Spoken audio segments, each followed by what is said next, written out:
We begin tonight with some breaking news out of St. Paul. This is a live look at an active scene from Sky 11 after a police officer was shot near Marshall and Cretin Avenues. Law enforcement confirmed the shooting just over an hour ago. A suspect was also injured. Our Danny Spiewak is live in St. Paul tonight. He joins us now with the very latest. Danny.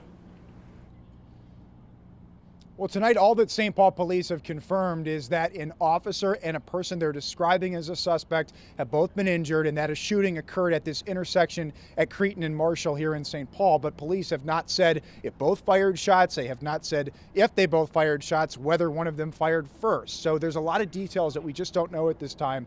But I'll show you the scene. The BCA now, as standard procedure in a use of force situation, is now the lead investigating agency on the scene. They are here along with many squad cars from the St. Paul Police. We've also seen Metro Transit at times.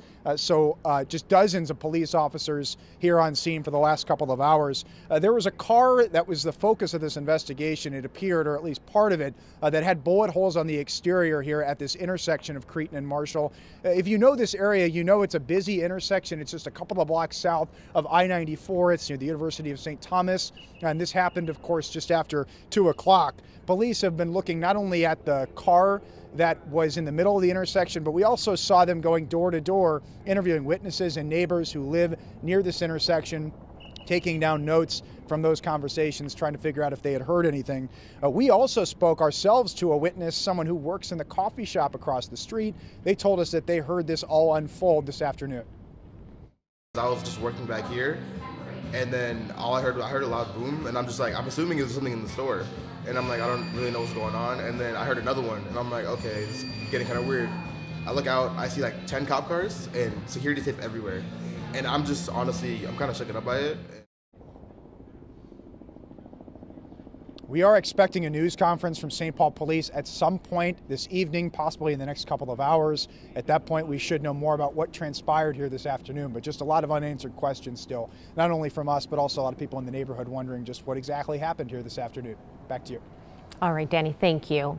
Now our team coverage continues with Heidi Wigdahl, who's live at Regents Hospital tonight, where the officer is being treated. Heidi? Hi, Lauren. Yeah, as you mentioned, the officer was taken here to Regents Hospital, and really it had remained relatively quiet out here. We had seen some squad cars going in and out of this ambulance arrival area, but then about a half hour ago, a lot of police officers started showing up, St. Paul police officers and Ramsey County Sheriff's deputies. They started lining up in that area where ambulances arrive. Then about 10 minutes ago, so around 4:50, we saw someone get wheeled out. Officers stood at attention and were saluting. It appears that the officer has been discharged from the hospital, but again, as Danny had mentioned, we still don't know the extent of the injuries for both the officer and the suspect, and we expect to find out more information on that later tonight. Back to you, Lauren. All right, well, if that officer has been released, it's wonderful news. But Heidi, thank you. I know you'll stay on top of it. Stay with KARE 11 for the latest on this developing situation. We'll have updates for you on our news at 6 and online.